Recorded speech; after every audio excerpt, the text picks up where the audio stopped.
So Jamie Dimon, the CEO of JP Morgan, he's not stupid, but he went on TV on CNBC the other day and he said some things that were questionable about his intelligence about Bitcoin.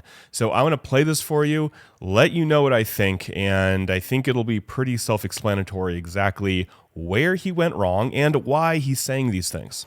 This is the last time I've ever talked about this in CNBC, okay? So help me God.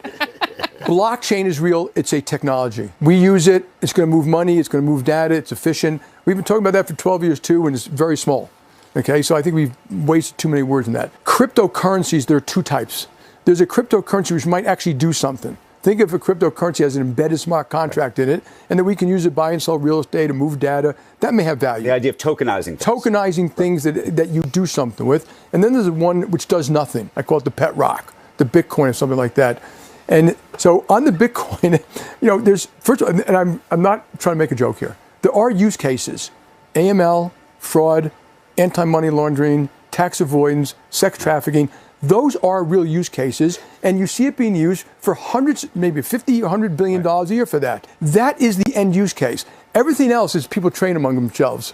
So speculate. Yeah. Now my last statement, the last time I ever talk about Bitcoin is I defend your right to do Bitcoin. Right. I don't want to tell you what to do. So my personal advice would be don't get involved, but I don't want to tell any one of you what to do. It's a free country. What do you make of BlackRock? What do you make of the other firms, the BlackRocks of the world that obviously, and Larry Fink changed his view of this, obviously. Yeah.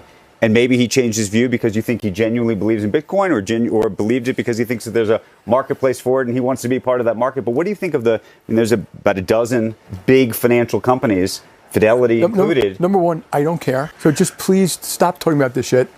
And I don't know what he would say about blockchain versus currencies that do something versus Bitcoin that does nothing. It may be not different than me. But, this is what makes a market. People have opinions.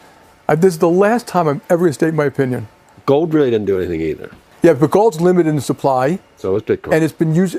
So you think so, huh? I do. I think there's a good chance that when we get to that 20 million Bitcoins, they'll go to 42. No, that Satoshi's going to come on there, laugh hysterically, go quiet, all Bitcoin's going to be erased. I think, man. How the hell do you know it's going to stop at 21? I've never met one person who told me they know for a fact they take that mathematically, it can't happen because by the last one will be mined in 2150, and it gets harder and harder every time there's another halving.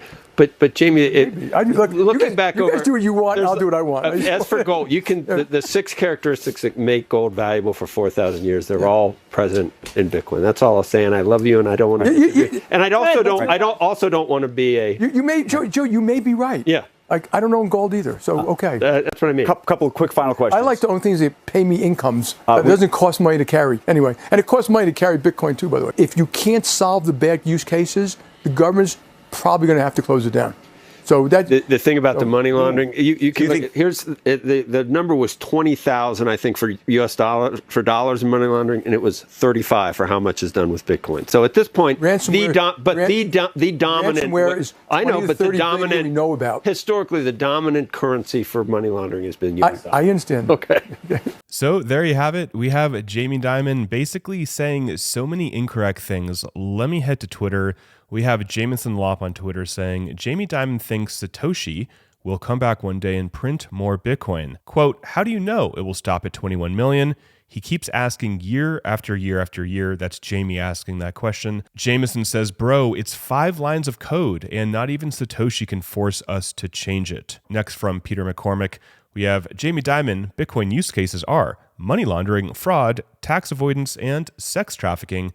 JP Morgan, hold my beer. The first one here from 2021, JP Morgan is hit with a $200 million fine for letting employees use WhatsApp to evade regulators' reach. Next from 2020, JP Morgan Chase agrees to pay $920 million in connection with schemes to defraud precious metals and U.S. Treasuries markets. From 2023, JP Morgan to pay $75 million for role in Epstein sex trafficking operation. And finally, from 2021, France fines U.S. bank JP Morgan $29.6 million in in tax fraud settlement. So pretty insane that somebody who can be that smart, like Jamie Dimon, who I believe is very, very, very smart, can be so uninformed, either intentionally or just out of sheer laziness, but I don't believe that's the case, because I believe that Jamie Dimon knows that Bitcoin is a threat to the banking system, and he is still in FUD mode, and he is still trying to take this down.